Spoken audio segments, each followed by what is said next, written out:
For me, never giving up meant just that. I mean, every single day when I woke up, I thought, today's the day.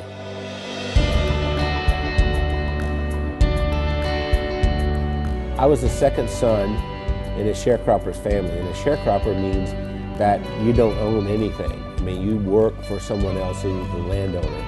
We had practically nothing. Everything was hand-me-downs from someone else. I didn't have shoes, and to this day my toes are all grown under because I didn't have shoes. I remember I had this encounter with my mother, and I said, you know, tell me you love me, and she didn't do it. And so I went down and I sat on this creek bank and I thought, you know what, I don't care if anybody loves me, I love me. I made a list of goals that I wanted to accomplish, and they were laughable because I didn't even have 2 nickels to rub together, but my first goal was I was going to be a millionaire by the time I was 35. Number 2, I was going to have food to eat because we were always hungry. I mean, my little brother and I used to make mud pies to stop the hunger pains, and I was going to travel all over the world. Those were my goals.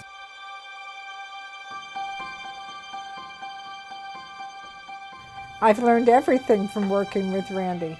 I didn't know anything about business. I started out, before I met Randy, I was a teacher, a mathematics teacher. Well, I think we have a very good balance. Randy's really good in sales and telling the story and explaining why people need to have whatever it is that he's selling. And then he comes to me and says, Wendy, can we make it do this? And I have to get it done. We started working together, and we were together all the time doing things, and that we just, you know, couldn't be without each other. Yeah, once she got exposed to me, it was downhill from there. I mean, she could not last a day without me. That's probably true. That's what the COO does here. Does hair? She preps me. Spit on it, honey, like you used to do. I never spit. We retired a few times. Did he tell you that? We've tried retirement 3 times, but we never figured out exactly how to do it because we've worked all of our lives. We took a year and we traveled around the world. Then when the decision of the day became, where are we having breakfast? I thought, we're in trouble. If I were giving you advice and you were meeting Wendy for the first time, I would tell you, don't get your feelings hurt if she uses her phone while she's meeting with you. Hey, Kim. Hey, Chris. Okay. I'll see you in the morning. All right.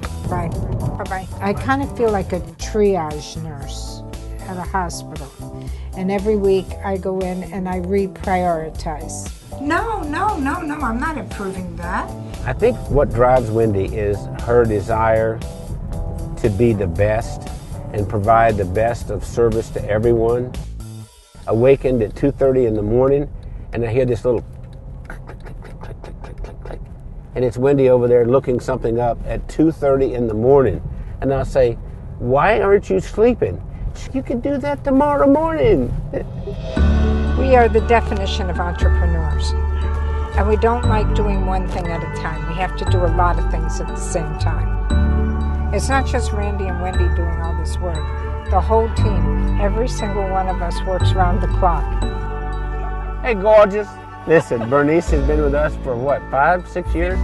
6 years. Yes. And we love her to death. And I love you guys. Yeah. Randy leads with his heart. And he's the most incredible person I've ever met. He's gone through so much in his life. And I believe that I'm going to make me cry here. Randy has made the difference in my life. What's important is, what do I contribute this day to make the world a better place? I know that sounds corny, but that's really what it is. My daddy used to say, we leave here with empty pockets. The other thing my dad said is that when you leave, you'll be accountable for 2 things.